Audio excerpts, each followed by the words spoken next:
Hello friends and welcome back to the Season 5 premiere of every Arnold movie ever, presumably the final season. I can't believe we've made it this far. This is episode 37, and as we coast into the twilight of Arnold's career, I find myself in uncharted territory. There are two movies this season that I have never seen, including the one I'm talking about today. Luckily, I am not alone. His most recent movies are also the most obscure of his career. Now, last season, we saw Arnold attempt a post-Governor film comeback that never materialized. The Last Stand and Escape Plan were amusing, but lightweight. Sabotage was too cynical and gross to play to a large audience, and Terminator Genisys was the worst Terminator movie in history. The only movie that proved interesting for the Austrian Oak during that stretch was 2015's Maggie, which saw Arnold put in work as a dramatic actor, turning in one of his finest performances ever and shedding a single tear. Arnold may have sensed it was his best too, because that same year he boarded Aftermath, requiring a performance in the Maggie vein, though this one's based on a true story. Back in 2002, a cargo jet collided with a passenger jet over Überlingen, a German town. 71 people died, and the investigation determined that the Swiss Air Traffic Control Service was mostly at fault. That incident formed the basis of two films, one being Aftermath, and the second a Russian film called Unforgiven, released in 2018. That one was more of a straight graft of the story, while Aftermath is inspired by the event, changing a lot of the details and transferring the story to America. Arnold was attracted to this project for several reasons. As he told Entertainment Weekly, "I've done all these action movies. I want to do something different. When I look at my body of work, I always feel like, well, we spent a lot of time setting up shots for great action, but not really that much time in character development. I'm very interested in challenging myself, so that's why I chose it." Arnold also had a reason why he waited so long in his career to tackle straight drama. "If I would have played someone like this in the 80s, where one movie was bigger than the next, and there was a competition with me and Stallone, where everyone tried to shoot a bigger gun, you know, who kills more people, who kills them more creatively, who has less body fat, and all that stuff. It would have been odd if all of a sudden you did a movie like Aftermath. People would say, wait a minute, I want to see Schwarzenegger running around in the jungle killing predators. I don't want to see him grieving." That last statement turns out to be true no matter what year it is. Now, Aftermath is directed by Elliot Lester, who got his start as a music video director, and he directed an early 2010s Statham movie, Blitz. It also stars Scoot McNairy and Maggie Grace as the air traffic controller and his wife, who have to deal with the aforementioned Aftermath. Aftermath began shooting on December 14th, 2015 in Columbus, Ohio, which was convenient for Arnold since that's where the Arnold Classic, his bodybuilding competition, takes place. So, for those of us who haven't seen this movie, is Aftermath a hidden gem or more twisted wreckage in Arnold's post-Governor career? Let's find out. Aftermath opens on a title card for Roman, and here we meet Roman Melnick, a construction worker. Not his first time portraying a construction worker. He did it in Total Recall.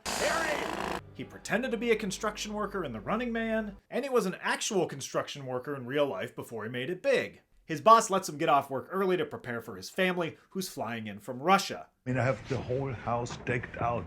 Man, you wouldn't believe it. Welcome signs, everything. Hey! Aftermath is a Christmas movie. Jingle bells, jingle all the way. Roman gets ready to pick up his family, and we get this gratuitous Arnie butt shot. And I don't know what narrative purpose this serves, other than just to be like, hey, gonna be really sad for a long time. Might as well enjoy this butt for a second. After he gets gussied up, Roman heads to the airport, and right off the bat, something's not right. Yeah, I'm waiting for a flight. It says it's delayed, but there's no ETA. AX-112? That's right, yeah. I'm sure I didn't write it down wrong. Please come with me. And since we understand the premise of this movie ahead of time, we know where this is headed, but Roman doesn't, which makes it even more heartbreaking while we watch him process the events, thinking this is merely a customs issue. It is not. The airplane that your wife and daughter were traveling in has had a very unfortunate accident. It's unlikely that we'll find any survivors. The news puts Roman in shock.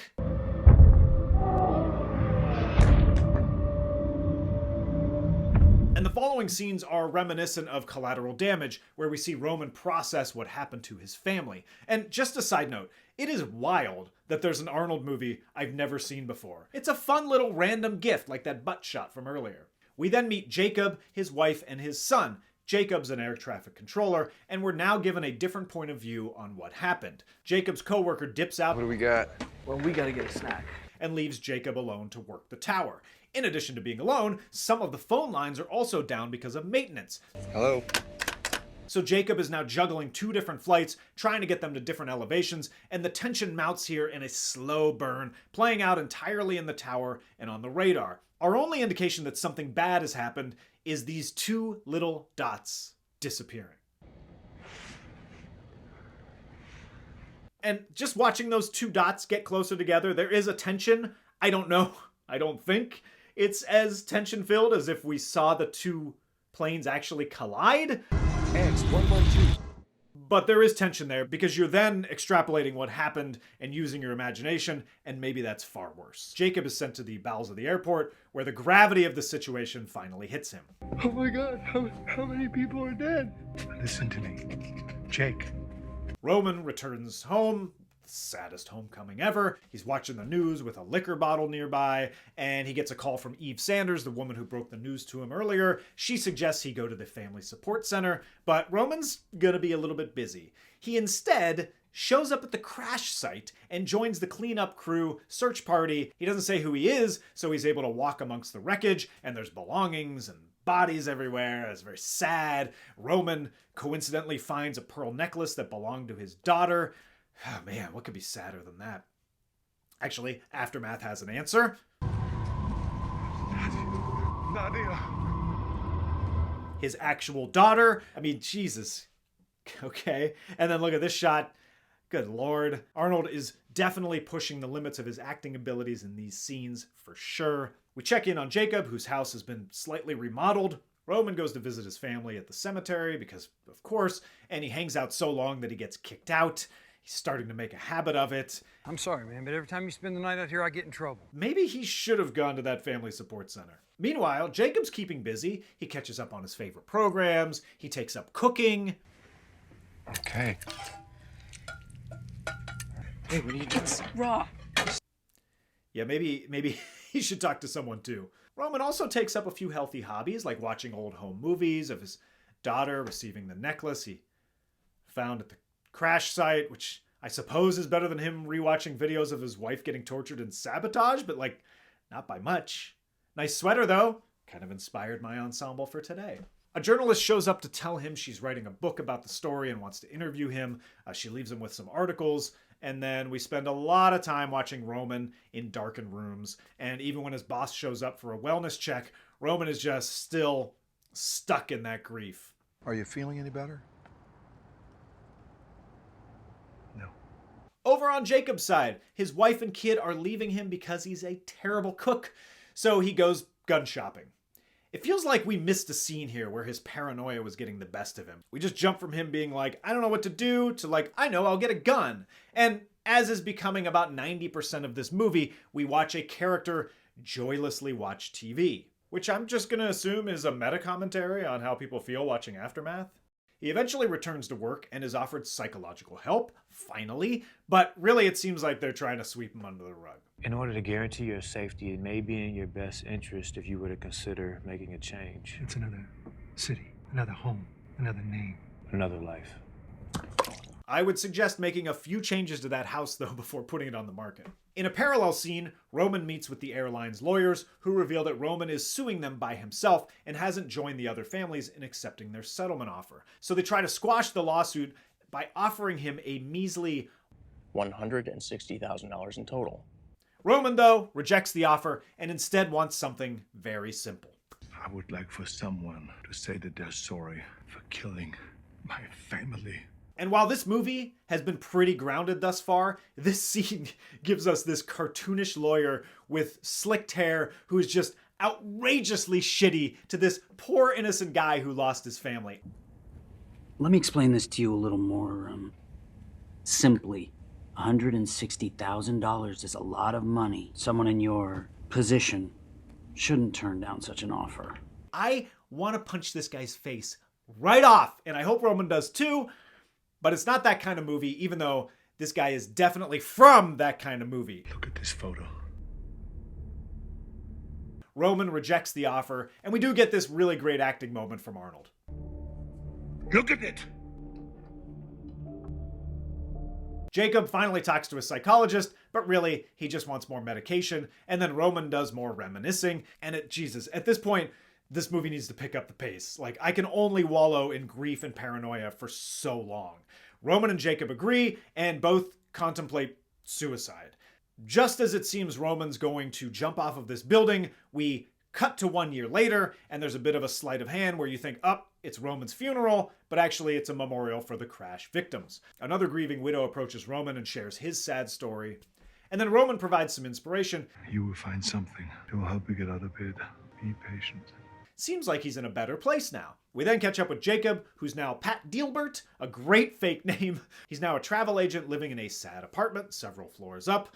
Maybe not a great idea to be at such a high elevation. There are a lot of overhead shots in the movie like this, as if we're watching scenes unfold from an airplane view or something. And Roman finally meets up with that journalist who's finished her book, but he only cares about one thing. Where is Pat Dealbert? The journalist hesitates to give out his address, but Roman says he only wants Jacob to apologize. That's it. That's all he wants. No one has said they're sorry.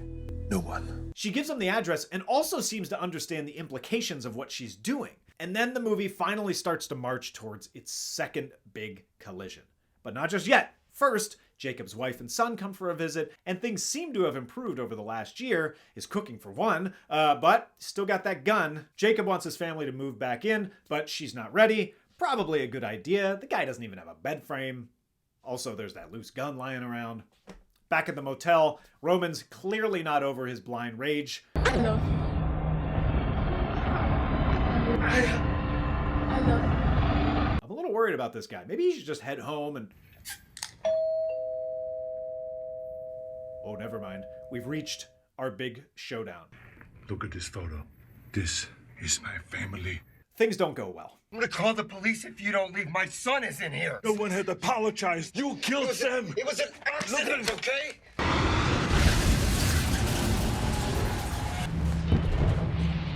Roman has completely lost it. He mistakes Jacob's wife for his dead daughter and creates an entirely new cycle of grief for Jacob's wife and son. It's terrible. He ends up in jail, but due to the odd circumstances, he's released. Woohoo! Consequence-free murder! He was consumed by grief. He let it overwhelm him and control him. He never allowed himself to recover, instead seeking out a scapegoat and murdering him in cold blood. But it hasn't really changed anything, and he's doomed to live out the rest of his days stricken with grief and now a little more guilt. Or is he? While he's visiting his family at the cemetery, someone approaches him. Can I help you? Oh, sorry. I'm looking for the exit. Your family members here? No, my father isn't buried here. It's Jacob's son, and he's come to continue the cycle of violence. Roman accepts his fate and does what no one did for him. I'm sorry. I'm sorry for what I did. And damn it if that moment isn't effective. Jacob's son refuses to pull the trigger, saving both their lives, and that's Aftermath. Aftermath was released on April 7th, 2017, direct-to-video. It received a small international release, pulling in about $840,000 against a $10 million budget. According to thenumbers.com, it made about $1.3 million in DVD and Blu-ray sales, but VOD revenue is a total mystery. Either way, it flew so far under the radar that most people don't even know it exists. The reviews were mixed to negative, with most criticism geared towards the story and its awkward attempts to weave symbolism and morality into mostly cliched examples of grief, drinking from the bottle, sleeping on the graves, etc. Arnold gets props for attempting something so different for him, but most of the reviews also note that his range is fairly limited. But as an Arnold fan methodically going through all of his films, do I have a different take? I can see why Arnold was attracted to this movie. It's a real performance that, much like Maggie, strips away all of his comforts. No action, no one-liners, just a real-world situation and a man paralyzed by grief. But it's not untrodden territory. He's played characters who have lost their family in End of Days, Collateral Damage, and Sabotage. But Aftermath is like if you took all those movies and removed all the action elements and instead just hung around in the first act watching him cry. The second act gets bogged down in just way too much repetition as we watch Jacob and Roman go through this cycle of struggling with the consequences of the accident. It's a bummer. And the honest truth is, the most interesting stuff all happens off camera. When the movie cuts from Roman on top of the building to 1 year later, everything that happens in between is what I wanted to see in this movie. We never get a buildup of Roman setting his sights on Jacob as the scapegoat, blaming him for the death of his family. That all happens off screen. You could have replaced one of the 6 scenes showing Roman in a comfy robe staring at pictures of his family with some plot development. That would have been nice. I mean, I get it. This is inspired by a true story, but that means they had the liberty to take the story wherever they wanted. And that's what makes it so frustrating. There is a really good movie somewhere in there where Roman isn't getting the apology he so desperately thinks he needs, so he seeks out anyone to blame. And once he sets his sights on Jacob, he can't find him. And so the more elusive Jacob is, the angrier and more determined Roman becomes. And that's his outlet for his grief and his rage. That would build to the climax that everyone knows is coming, adding a few thriller elements to it. Yes, it would knock askew the true story stuff, but honestly, who cares? If they wanted to stick to that true story, they left out the true ending that would have made it way more compelling. The real-life guy who committed the murder, Vitaly Kolaev, showed no remorse for his actions and was even given a medal by the Russian government for killing a man in cold blood. That would have been something. Roman gets out of jail.